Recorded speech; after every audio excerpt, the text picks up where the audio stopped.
Bien sûr, le département réunit chaque année l'ensemble des principaux et adjoints et nous sommes présents également puisque nous travaillons avec des compétences partagées, eux sur la partie du bâti, des équipements, etc. Et nous travaillons sur la partie de l'organisation pédagogique notamment. Mais il y a des questions à régler de part et d'autre d'ailleurs, et il est toujours important que l'on puisse partager pour pouvoir trouver les solutions les plus adaptées. Bien sûr, ici c'est une réunion collective, mais autrement, au cours de l'année, régulièrement, il y a des échanges avec le conseil départemental, mais y compris d'ailleurs les chefs d'établissement qui sont en relation directe soit avec le département, soit avec le rectorat, selon les compétences qui sont interrogées. C'est une réunion que je tiens en général beaucoup plus tôt. Covid oblige, difficulté de rentrée s'imposait à moi, donc je ne pouvais pas finir cette année civile, puisque nous fonctionnons en année civile. On est en train de voter le budget, il fallait rencontrer les chefs d'établissement, et je crois que le mot qui est important, c'est un échange en toute transparence, d'abord Madame la rectrice et moi-même. On travaille, je crois que c'est important aussi que nous puissions travailler ensemble et répondre le mieux possible aux exigences et aux impératifs qui s'imposent aux chefs d'établissement et à leurs équipes. Donc aujourd'hui, je crois qu'il n'y a pas de tabou, il n'y a pas de questions qu'on ne peut pas poser.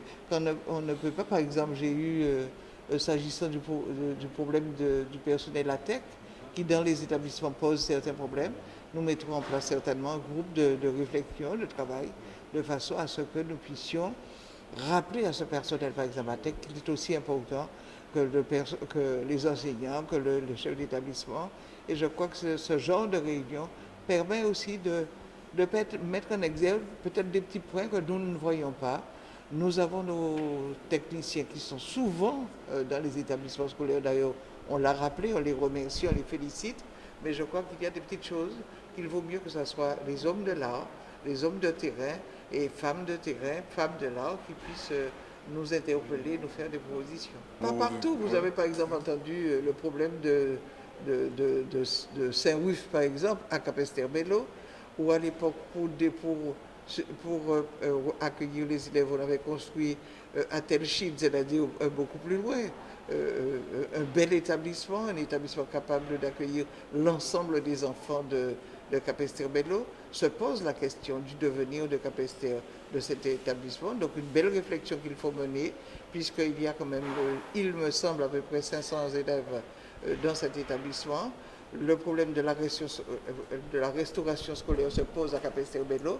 Donc là, c'est des sujets qui amèneront une réflexion des séances de travail, d'autant plus que j'ai deux conseillers départementaux de Capesterre-Belle-Eau qui sont vice-présidents et qui m'interpellent vraiment sur ces deux collèges. Et je pense en particulier à Mme Avril, qui est vraiment ses cheval de bataille, puisqu'elle siège au conseil d'administration de Saint-Wulf. Il y a quelques réponses qu'on ne pourra pas, par exemple le problème des fuites, les fuites d'eau, il faut les trouver, mais globalement, il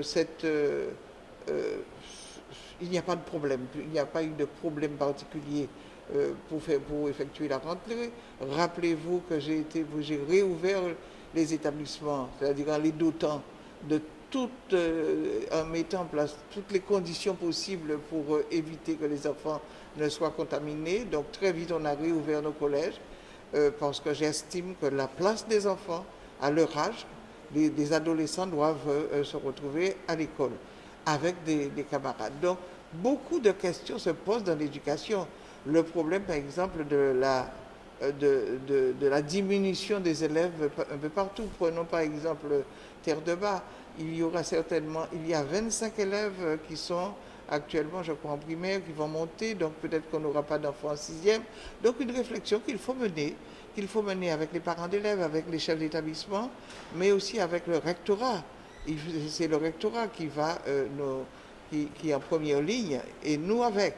Donc aujourd'hui, cette matinée de travail, c'est vraiment une belle matinée de travail, où oui, il n'y a pas d'échange. Il n'y a pas je le redis, de questions taboues et nous essayons de porter des réponses. Le premier vice-président, je dirais, sillonne avec la commission l'archipel.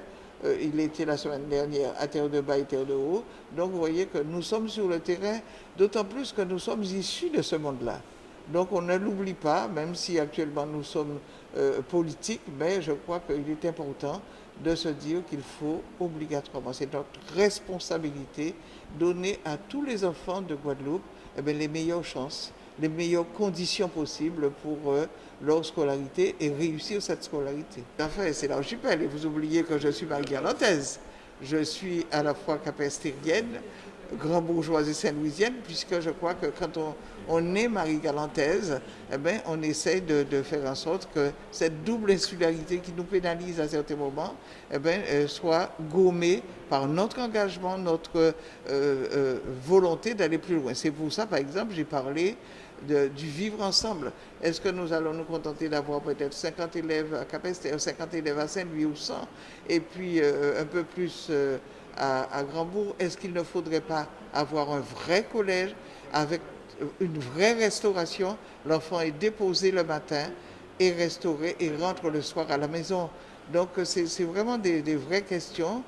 Un collège unique pour Marie-Galante. J'ai rencontré le maire de Saint-Louis, je vais rencontrer le maire de Capesterre de Marie-Galante, mais ce sont des choses qui doivent se faire simultanément. Si on ferme le collège, qu'est-ce qu'on y met à la place? Il faut obligatoirement, parce que nous savons que les enfants dans une commune, c'est la vie. À Capesterre-Belle-Eau, quelle est la formation, qu'est-ce qu'on peut mettre? À Saint-Louis, qu'est-ce qu'on peut mettre? À Grandbourg, qu'est-ce qu'il faudra mettre? Si on construit ailleurs un bel établissement, mais un établissement avec, je dirais, le sport, la restauration et des salles convenables pour accueillir les élèves dans de bonnes conditions.